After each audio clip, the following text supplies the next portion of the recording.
Welcome back to the Quillette Cetera podcast. Today I'm with Nancy Siegel.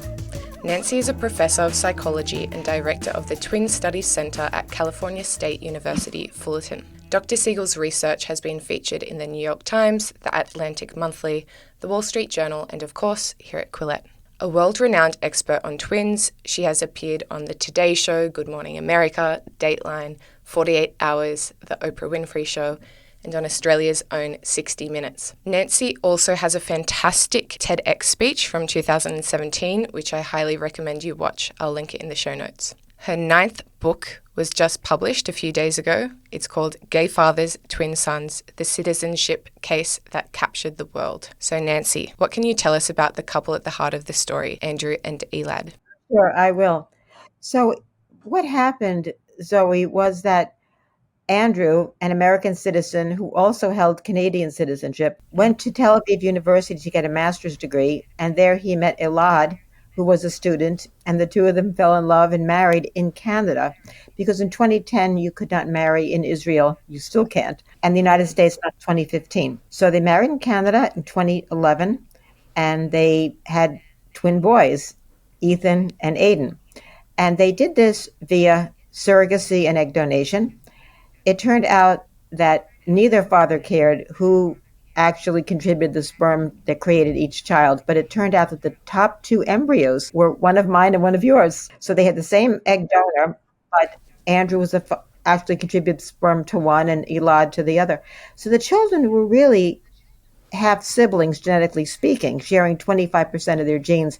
And there is a natural process in reproduction among humans called superfecundation, which I'll just briefly explain, then we'll get on to the crux of the story. So if a woman releases two eggs at the same time, and she has sexual relations with two different men fairly close in time, because there is a 3 to 4 day window of opportunity for fertilization to occur, these twins may be fathered by different men. And so what Andrew and Elad did was that they replayed this only through donation of eggs and surrogacy. Now, what happened was that when the boys were 4 months old in January of 2017, they decided to move to Los Angeles, and that would give them access to Andrew's relatives and friends and all of that. But they were given some very rude and very invasive questions by the consular officer at the U.S. consulate in Toronto. Where do these children come from? Who's the father? How does this come to be? And this was information that was only known to them, their surrogate, their attorney, and their physician. This was not intended to ever reach their family, but they had no choice, and things escalated. People nearby their window overheard conversations, and basically the upshot was they had to have a second DNA test, even though they had the DNA test already, but they had to have a second one that was acceptable by the consulate. And several months later, Aiden, whose father was biologically Andrew, was given a U.S. passport and full U.S. citizenship rights. But Ethan, on the other hand, who had been fathered by Elad, the Israeli, was given a tourist visa. And this threatened to tear the family apart and to have each boy treated differently in terms of education, politics, so many, many things. So these were wonderful parents. Both of them knew what it was like to face adversity and to fight it, because they'd both grown up in situations where there was discrimination against gay men. And Elad also had the situation where he was a Sephardic Jew and grew up surrounded by Ashkenazim. So there was discrimination there as well. They fought for their child. They didn't take the easy way out. Ultimately, they contacted Immigration Equality in New York City, and they settled this problem for them. I was going to ask you if when the men applied for the visas, if they expected that they would have these difficulties. Was there even an idea in their head that this could happen? It never occurred to them that they would have this kind of difficulty. They prepared a very comprehensive portfolio with their marriage certificates, with papers saying that both were the legal parents of both children. And they had other sorts of information there. They had a complete file, which was reviewed by the consular officer, who declared it complete and accepted their fee, which was not returned. So were they the first gay couple to apply for a visa for their children in this situation? This I don't know, but they certainly did grab headlines because of this. They're not the first gay couple to have this situation. there have been 3 other cases that I know of, and I'm sure there were many others, but I know of these 3 other cases because immigration equality took them all at the same time. They felt that they could make a stronger case if they had them. So these were all transnational couples who had children born outside the United States, in which one member of the partnership was a U.S. citizen. But Andrew and Elad's case is especially appealing and especially important, Zoe, because the boys are twins. In the other cases, they were single individual children. And while I had an argument or discussion, we'll say, with the immigration equality lawyer, that I said the twinship is what really nailed this case and really drew attention to it. He denied that, but it's absolutely true. I've done literature searches and law review journals. There were more articles written about them than anyone else because these boys were born in the same country, 4 minutes apart. They were gestated, for the full 8 months or 7 months, and so to think of twins where one is a U.S. citizen, one isn't, where one is going to have full citizenship, all kinds of rights, the other one would not, is just unthinkable. So just to confirm, they have the same mother genetically? Correct. They have the same mother, different fathers, which makes them 25% on average genetically related. Okay. And you've written a lot about the impacts of twin separation. So what can you tell our listeners a bit about that? What would have happened if the twins had have been separated and one would have got a visa and the other one didn't? First of all, that would have brought a major difference into their lives.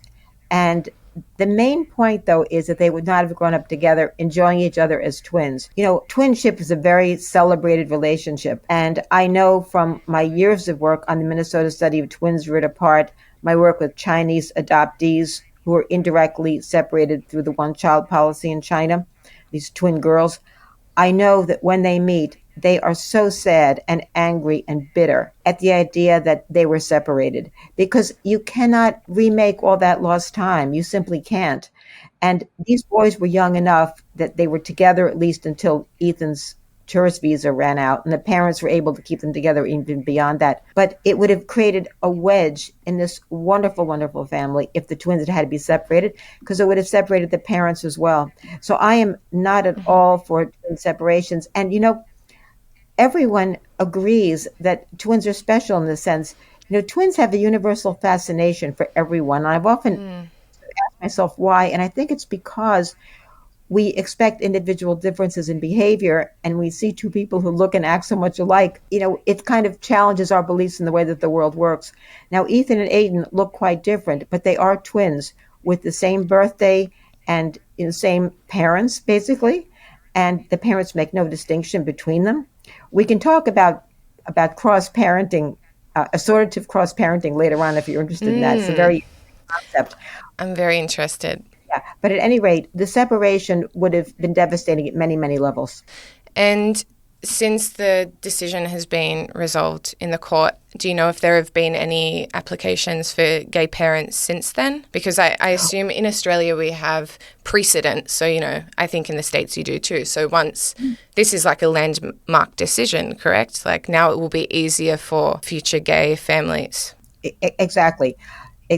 The Foreign Affairs Manual has been changed, and in 2022 reflects those changes, not specifying a biological connection to the child if the parents are legally married at the time of the birth.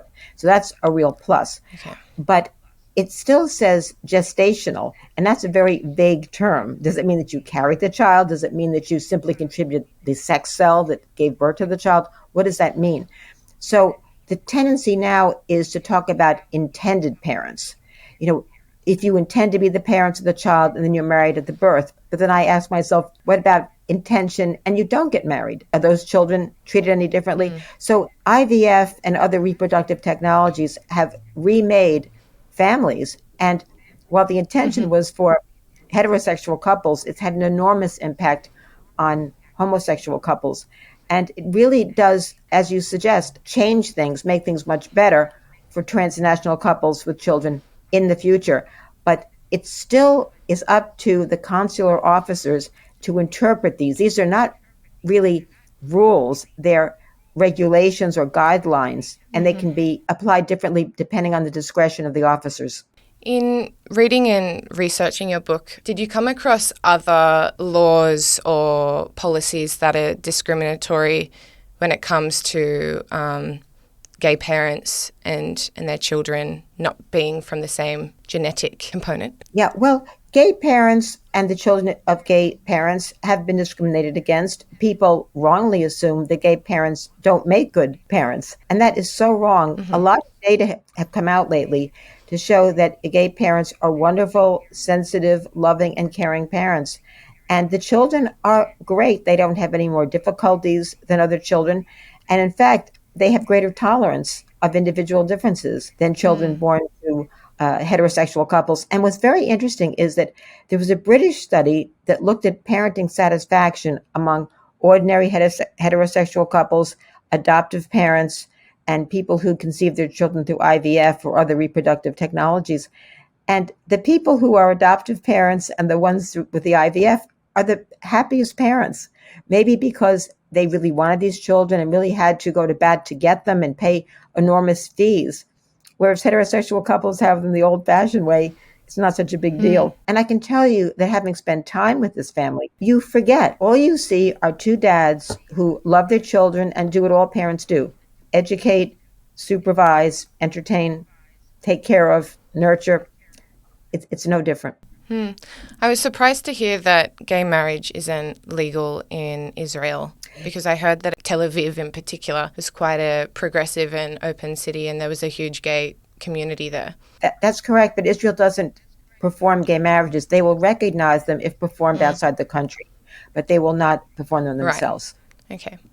So what's the legacy that you hope your book will leave? Yeah, there are several legacies. First of all, the fact that gay mothers and fathers, gay couples, make wonderful parents and they raise wonderful children. That's very, very important. And I think the importance of twinship, when I first heard about this case, Zoe, the twinship angle was strangely left out of it all. And the idea was simply parent and child relationships. And as a twin researcher and a specialist in the area, I couldn't help but think this was a factor that was not used on the parent's behalf to the degree it should have been. Because I live close to the lawyers, the immigration equality is based in New York City, but they work pro bono with a law firm in Los Angeles where the families live. And I offered my services to them and they were very grateful, but ultimately the case never went to trial. And so they didn't need an expert witness. But I really feel, and I think the lawyer agrees, but just really won't come out and say it, that the twinship angle made an impact. I've heard the families speak publicly, and one parent's holding one baby, one the other, and you can't help but think that these two children belong together. It's just the way it is. When we hear about twins being separated, it kind of pulls at our heartstrings.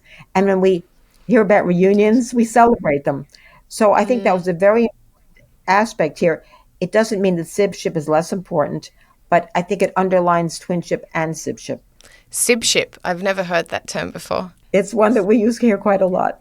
Right. Well, I'm an only child, so I'm not sure do I have any sort of ship, only child ship? You have an only ship. Okay, so you do talk a little bit about this, I think, at the start of your book in the introduction to it, about some of the challenges you faced in publishing the book because there were these ongoing legal issues. Is that correct? Mm-hmm. That's correct. Yes. I first heard about the case in the Los Angeles Times in 2018, and that was the same year that the case was filed. It was a lawsuit by the Dvash-Banks family against the U.S. State Department and then Secretary of State Rex Tillerson and then Secretary of State Mike Pompeo. Now, I immediately contacted the lawyers at Immigration Equality and spoke to their public affairs officers. And I was told that while the lawsuit is pending, we do not allow people to speak to journalists, filmmakers, nobody, because they're too afraid that something will come out that might jeopardize the case. Mm-hmm. And I understood and respected that. But I had a worry that it was such an appealing case because it had so many timely themes to it. Somebody else was going to get to that book before me. So what I did was I emailed the sister of Andrew, and I kept it quiet, but I emailed her, and she was all on board for my doing a book. And I'm sure she told her brother and her brother-in-law. I'm sure of that. And so I did not contact them the entire time, but I followed the case very carefully in the newspapers. And then I remember October 2020, I was having breakfast and there was the newspaper saying the case had settled. Now, the government could still appeal. Every time it's settled twice, actually. Every time it settles, there's a 60-day appeal. And the government has this way of appealing on day 59. So they weren't completely in the clear, but they were still able to talk to me at that point. And then I think it was in the summer of 2021 when they finally got a notice from the law firm in Los Angeles saying that the case is closed forever.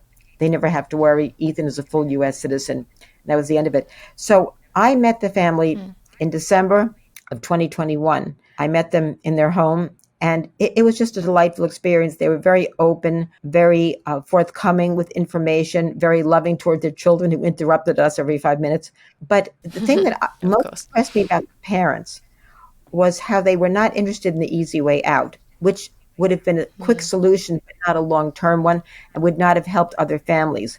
As I said, both of these men had faced discrimination during the growing up years, and they knew what it was like to fight, and they were willing to take that on. And at Immigration Equality, there was a whole media program crafted for them where they were expected to do public speaking, radio shows, television programs, and their whole story was going to be out there, and everyone was going to know the relationship of each dad to each son. But they were willing to do that, and it was worth it because now the family is completely safe and protected, and they don't have to worry about either child. That's great. Do you think there are, what other changes do you think need to be made in terms of policy, not just relating to same-sex couples, but just heterosexual couples? Do you think there are some changes that need to be made when it comes to immigration and paternity? Well, I don't know the extent to which heterosexual couples who have children outside of the U.S. and bring them back are questioned. I do know several cases, which I cite in the book, where they used a surrogate and the surrogate was not American and the husband was not American. The wife was, but she didn't carry the baby and the baby was unrelated to her. Right. And they were not questioned in the slightest. But I think that where the real changes need to be made are for the same-sex couples. I think they need to strip the word gestational out of there and just talk about intended parentage, legal parentage. That is what's really critical.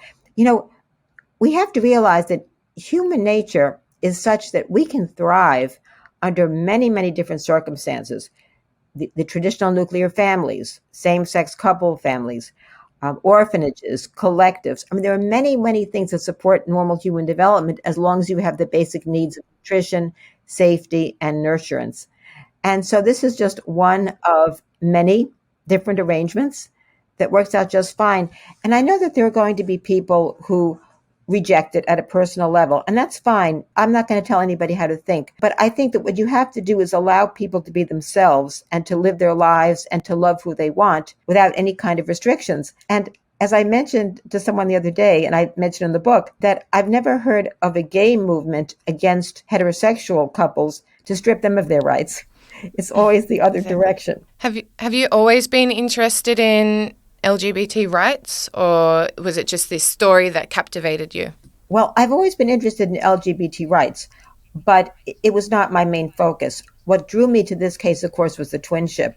And in the course of focusing on that, I became very interested in the policies the government used and what the life histories of these two men were. I begin the book actually with the life history of Andrew, move on to the life history of Elad, and then bring them together at Tel Aviv University, and then go on to their having children and the difficulties they experienced after that. Because I wanted to really bring out the humanity behind the horror that these men had lived through. I don't think people really appreciate that these were caring people who were fighting a battle. And the fact that once the boys were in the U.S., prior to Ethan's getting a passport, the parents would go off to work every day, and the children who were 2 and 3 were in the care of a nanny. And they worried that maybe the immigration officers would come and snatch poor Ethan out of their house. They've been known to do that in the past for other children. And this is when children were being put into cages at the border in the United States a few years ago. Wow. So they told us that they kept their telephones right by their desk. And if anything came through, they'd be home in a moment's notice. Can you imagine parents leaving their house every day not knowing if their child would be safely at home when they got there? It would be terrifying. Hard to imagine. So how old are the boys now? The boys are about to turn 7 in September. Okay. So do they have much of an understanding about what their family's been through? I don't think they have the understanding now. But what is really wonderful is that the parents are keeping a Google diary for them and tracking all the events and things. And the boys will be able to read all about that when they're older, and they'll realize just how much their parents fought for them. Yeah, it's beautiful. And you wrote the book quite quickly. Is this one of the fastest books that you've ever produced? Well, I wrote that fairly quickly because I wanted to make it tied as closely as possible to the settlement of the case. But it's not the one I wrote the fastest, although it's among that. I had a book that came out last March called The Twin Children of the Holocaust, Stolen Childhood and the Will to Survive. I think you mentioned that at the beginning of the show. And that had fairly text. It was mostly an annotated photo collection of pictures that I took in 1985 at the 40th anniversary reunion of the Holocaust twins, the Mengele twins at Auschwitz-Birkenau. So that was probably a little bit faster. But this book, I love to blend science and human interest. I think it's just a wonderful way of informing and educating people, and it's entertaining at the same time. And I'm working on a proposal right now for a 10th book. I'm on leave this whole academic year, so I'm able to write that one quickly too. Can you tell us what it's going to be about, or it's a surprise? I think I'll keep it a surprise for now.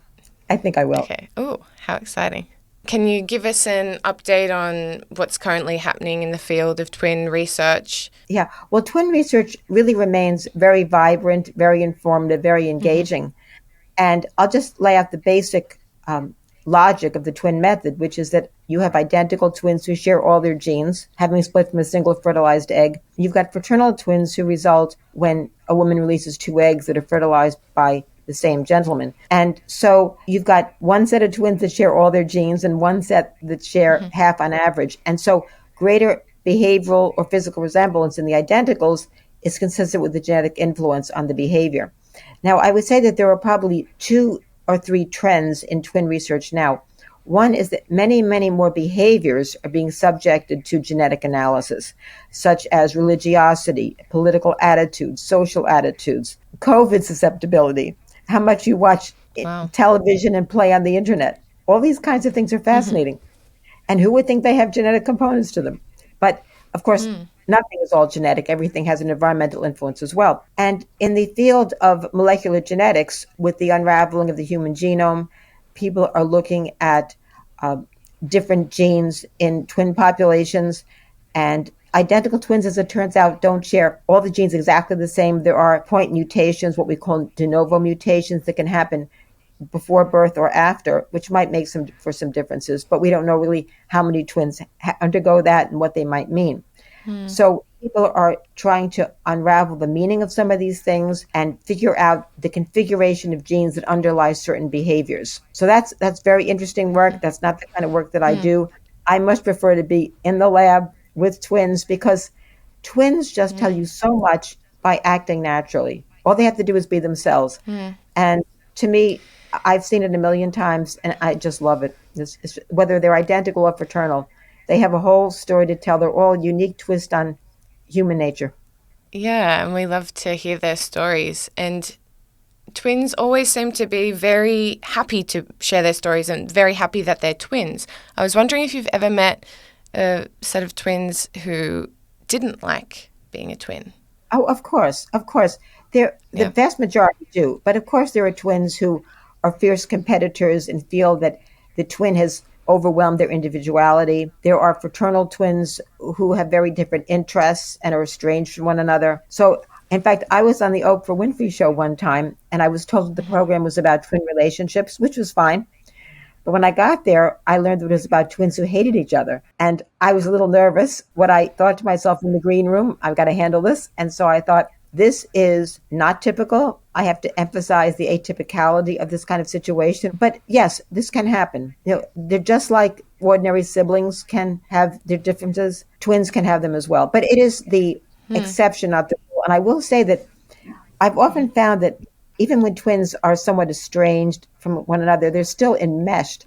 This happened to me at a book signing. A man came up to me and said that he wanted 2 copies of a book, one for himself and one for his estranged twin.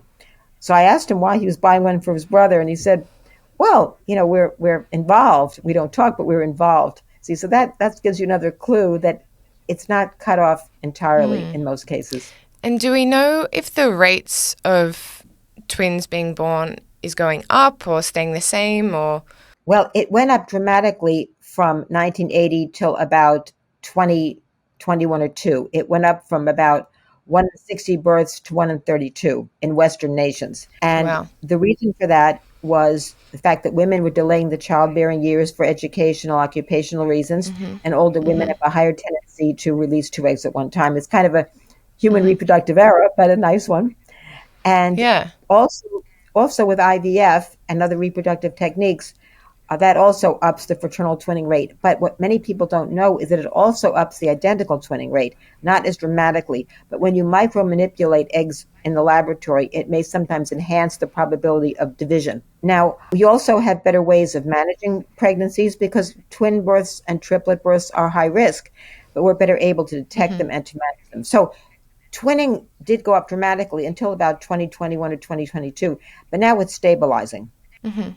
I was wondering if fraternal twins or identical twins, if their births were carried more risk. Identical twins have a greater risk than fraternal twins. And the reason for that is that a good number of them develop what's called the fetal transfusion syndrome, where they develop a mutual circulation system such that one literally bleeds into the other, creating differences in size, in health, in strength. And if it's not very severe, it's probably not a big deal, but it can be very, very dangerous. And there are some laser treatments that can affect it or treat it preterm. Fraternal twins are not subjected to this kind of thing. So their prenatal situation is a little bit easier than that of identical twins. Interesting. So why do embryos divide sometimes? Is this a genetic thing That is the created? great question. We know so much about twinning, more than we ever did before. But we really don't know what causes that egg to divide, or that fertilized egg to divide, and why it happens to some women, not others. Now, there may be a genetic effect in some families. And I say that because there are families that just have multiple sets of identical twins, like this woman with the quadruplets. She had two sets at the same time. And there are populations around the world, in India, in Iran, and in Brazil, where there are very small communities with multiple twin sets that are identical. In fact, I've been a consultant to twin projects in Brazil, and I'm going back again in October. In the south of Brazil, there was a twin that I met, and she has 5 generations of identical twins in her family, which is more than I've Wow. ever heard in any family. So there has to be something genetic in some families. And I wonder if these cultures have myths about these twins. I wouldn't be surprised if they do.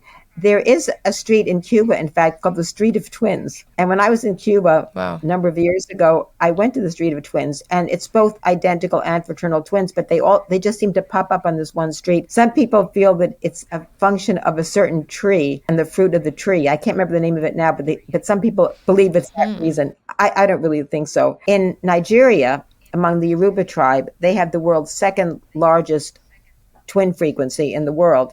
Wow. And the women, Second to? the first one is Benin. Wow. Okay. Yeah, yeah. Nigeria for many years had the world's highest twinning record. It recently was taken over by Benin. I know that among the Yoruba tribe in Nigeria, in Western Nigeria, they have large consumption of the white potato yam, and it has estrogenic properties to it. And so some people feel that may be part of it. It may be also the genetic composition of the women involved, but they have very high twinning rates, and they have a whole culture that wraps around the Yoruba. They have rituals, and they have certain names you give to the firstborn and the secondborn. So if you're a twin in Nigeria and you're firstborn, you and all the other firstborn twins have the same name as just the secondborn. Wow. So they're sort of honored there, and artists are very keen to create artworks, amulets that capture the twinship theme. And I heard in a previous podcast you said that women who are vegetarians tend to have less of a chance of having twins. Is that correct? Yeah, that's one finding that I've seen. I've not seen it replicated, but it's conceivable that perhaps they have not enough protein, not enough fat in the diet, because it takes a lot of that to support a pregnancy and a twin pregnancy in general. So that may be something that would reduce twinning rates in some women. Now with so many people doing their own genetic testing, like I paid 23andMe, there are a number of companies, Ancestry.com, to analyze my genome. How do you think this will affect twins in the future? Well, I can tell you that it's affected twins greatly. It's brought some twins together who had absolutely no knowledge of being a twin. In an amazing story, there was one member of a twin pair who put her DNA into the bank, and the other one's daughter did.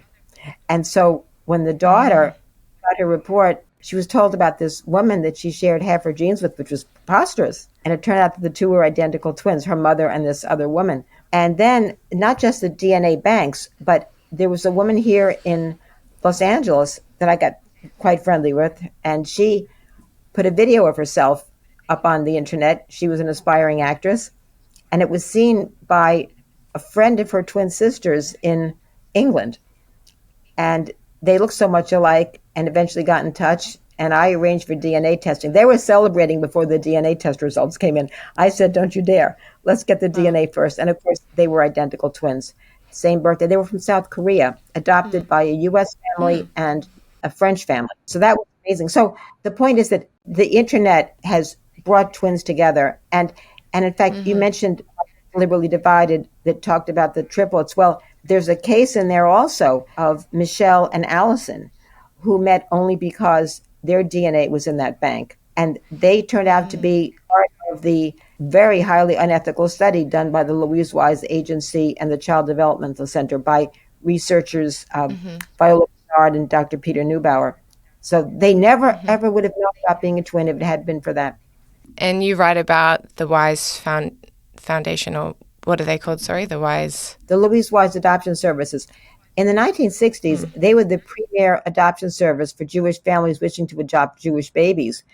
And so if you were a single Jewish mother who was pregnant, you would go to their facility on Long Island and they would provide room and board for you and you'd have your baby. Well, there were certainly mothers who gave up twins.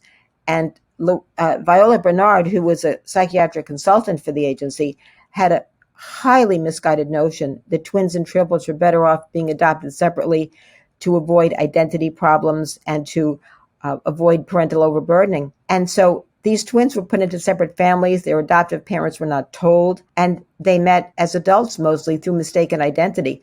But keep in mind that only identicals can meet that way. Fraternals usually don't because they don't look so much alike. And Allison and Michelle never would have met without the data bank. So when the movie came out, Three Identical Strangers, people came up to me and said, you've got to write the book. And I was a little hesitant because I knew that Peter Neubauer and Viola Bernard, who were then deceased, had a lot of supporters. I knew that it would be difficult to get information, but I managed to get it. And I'm very, very glad I did it because I grew as an author and as a scholar by putting myself in a situation where I had to really dig to get information. I had to learn that, some people will speak off the record or some people will speak on the record, but anonymously. So I learned all about that stuff. And the book actually, I wrote it during COVID, and that one took a while. That's my longest book. That's over 500 pages. But again, it's science, but human interest, and every twin story is in it. Would you say it's your favorite book? Do you have a favorite? My favorite book is the one I'm writing at the time. So it was for a while, but I moved on to the Holocaust book, and I moved on to Gay Fathers and Sons, which I have to say right now was probably my favorite. And if people haven't yet read your books, do you have a recommendation of where to start? Is there one that gives you a sort of intro? Well, those would be my earliest books. There's a book called Entwined Lives, and the research is still fine. It's just that it needs updating. That came out in 1999 in hardcover, in 2000 in paperback. Entwined Lives covers virtually every twin-related topic there is. And then I wrote a book after that called Indivisible by Two, The Lives of Extraordinary Twins, which was kind of an Oliver Sacks book, the man who mistook his wife for a hat, tales that combine human interest and science. And I go into many, many cases there. I have twins raised apart, and I have twins adopted from China, and a pair of twins where one transgendered and the other one did not, and a twins where one had a baby for the other one. So all kinds of very interesting and informative cases. But for people who have a little knowledge of twinship, I would say my last three books, Deliberately Divided, The Twin Children of the Holocaust, and Gay Fathers, Twin Sons, would be great. Cool. And you were in Australia just last month, is that correct? I was in Australia just last month in your city of Melbourne. And the reason I went there, Zoe, was that I had gone, as I said earlier, with the twin survivors of the Holocaust and the Mengele experiments. And I stayed in touch with one of the twin pairs, Annetta and Stefa. Annetta is surviving. Steffa passed away a few years ago, but Annetta, beautiful, beautiful woman, is 99 years old now. And I got her into the Guinness Book of Records as the oldest survivor of those experiments. But the reason I mention it is that she wrote a book, and her son sent me an invitation to the book launch that they were having in Melbourne. It was going to be at a big Jewish center, and they never expected me to come. But I had the time, and I was drawn to this event like a magnet.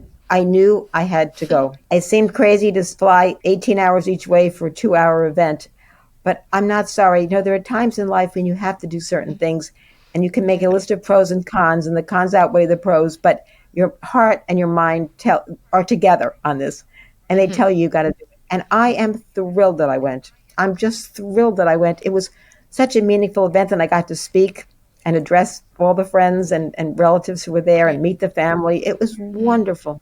Beautiful. And it reminds me that today's the 97th birthday of Olga Horak, who is my boyfriend's grandma, who survived Auschwitz and Bergen-Belsen. Yeah, she writes about Mengele in her memoir as well. Yeah, luckily she didn't have to meet him, but... yes, I would like to know about that memoir. I'm very interested in anything I can get my hands on. I'll send it to you. If you can send me that on email, that'd be great. And where can people find your books and your work? Should they go to your website? Right. My books are all on Amazon.com and on virtually every other online bookstore. My website, and I'll say it slowly, is drnancysiegeltwins.org. And that's simply drnancysiegeltwins.org with no grammar or anything in between the doctor and the twins. Okay, well, so nice to talk to you, Nancy. Thank you, Zoe.